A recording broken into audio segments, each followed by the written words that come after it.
ಹಿನ್ನಡೆ ಆಗ್ತಾ ಇದೆ ಅದರ ಬಗ್ಗೆ? ಯಾಕಂದರೆ ಯಾರು ಬರ್ತಿಲ್ಲ ಕ್ಷೇತ್ರಕ್ಕೆ ಅನ್ನೋದೊಂದು ಎಲ್ಲ ಏನಿಲ್ಲ. ಈಗ ಸನ್ಮಾನ್ಯ ಕುಮಾರಣ್ಣವರು 4 ಬಾರಿ ಕ್ಷೇತ್ರ ಪ್ರತಿನಿಧಿಸಿದ್ದಾರೆ. ಮೊದಲನೇ ಬಾರಿ ಪ್ರತಿನಿಧಿಸಿದಂಥ ಸಂದರ್ಭದಲ್ಲೇ ಮುಖ್ಯಮಂತ್ರಿಗಳಾಗಿದ್ದರು.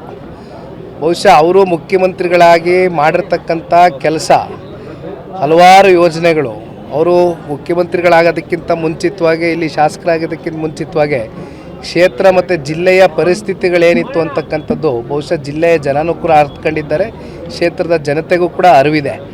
ಆದರೆ ಅಭಿವೃದ್ಧಿ ಅಂತಕ್ಕಂಥದ್ದು ಬಂದಾಗ ಬಹುಶಃ ಅವ್ರಿಗಿದ್ದಂಥ ಒಂದು ದೂರದೃಷ್ಟಿ, ಅವ್ರಿಗಿದ್ದಂಥ ಒಂದು ಆಲೋಚನೆಗಳೇನಿತ್ತು ಇವತ್ತಿಗೂ ಕೂಡ ಏನು 20 ವರ್ಷದಿಂದ ಸನ್ಮಾನ್ಯ ಕುಮಾರಣ್ಣವರು 4 ಟರ್ಮಲ್ಲಿ ಮಾಡ್ಕೊಂಬಂದಿರತಕ್ಕಂಥ ಅಭಿವೃದ್ಧಿ ಇದೆ.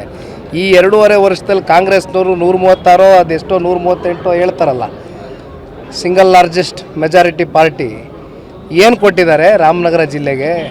ಹೌದಪ್ಪ, ಅವತ್ತು ಅಷ್ಟೆಲ್ಲ ಮಾತಾಡಿದ್ರಲ್ಲ, ಇಲ್ಲೇನು ರಸ್ತೆಗಳೆಲ್ಲ ಪಾಪ ಗುಂಡಿ ಬಿದ್ದುಬಿಟ್ಟಿದೆ ಅಂತ ಚರ್ಚೆ ಮಾಡಿದ್ರಲ್ಲ ಅನಿತಾ ಕುಮಾರಸ್ವಾಮಿ ಅವ್ರ ಮೇಲೆ ಚುನಾವಣೆ ಟೈಮಲ್ಲಿ. ಏನಾಗಿದೆ ಇವತ್ತು ಒಳಗಡೆ ರಸ್ತೆಗಳೇನಾಗಿದೆ? ಸರಿ ಮಾಡ್ಬಿಟ್ರಾ?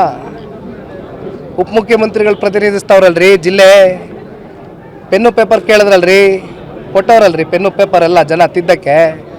ಯಾಕ್ರಿ ಮಾಡ್ತಾಯಿಲ್ಲ ಅಭಿವೃದ್ಧಿ? ಮತ್ತು ನಮ್ಮ ಬಗ್ಗೆ ಯಾಕೆ ಚಿಂತೆ ಮಾಡ್ತಾರೆ? ನಮ್ಮ ಕಾರ್ಯಕರ್ತರು ಗಟ್ಟಿಯಾಗವ್ರೆ, ಜನ ನಮ್ಮನ್ನು ಬೆಳೆಸವ್ರೆ, ಹರಿಸವ್ರೆ. ನಾವು ಅದೇ ರೀತಿ ಅವರು ನಮ್ಗೆ ಅಧಿಕಾರ ಕೊಟ್ಟಂಥ ಸಂದರ್ಭದಲ್ಲಿ ತಗ್ಗಿ ಬಗ್ಗಿ ಕೆಲಸ ಮಾಡ್ಕೊಂಡು ಹೋಗಿದ್ದೀವಿ. ಚೂರಪ್ಪಾರೋ ಎಲ್ಲ ಮಾಡಿಬಿಟ್ಟಿದ್ದೀವಿ ಅಂತ ಏನು ಹೇಳೋದಿಲ್ಲ.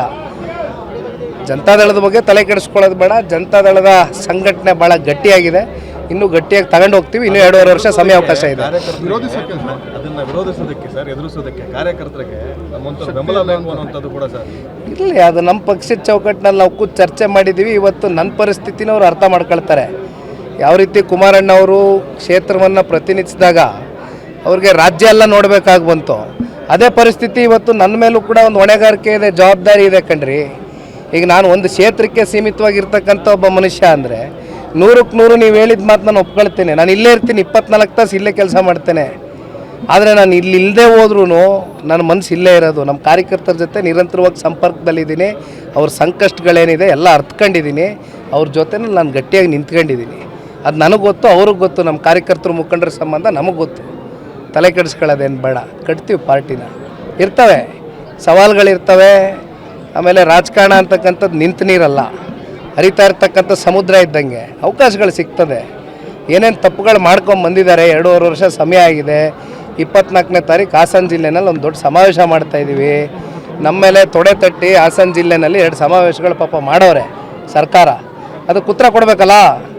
2.5 ವರ್ಷದಲ್ಲಿ ಏನೇನು ಕಟ್ಟಾಕಿದ್ದಾರೆ ಅಂತಕ್ಕಂಥದ್ದು ಸಮಾವೇಶದ ವೇದಿಕೆಯಲ್ಲಿ ಚರ್ಚೆ ಮಾಡಬೇಕಲ್ಲ. ಎಲ್ಲ ಮಾಡ್ತೀವಿ, ಬನ್ನಿ ಸಮಯ ಬಂದಾಗ ಇಲ್ಲೂ ಮಾಡ್ತೀವಿ.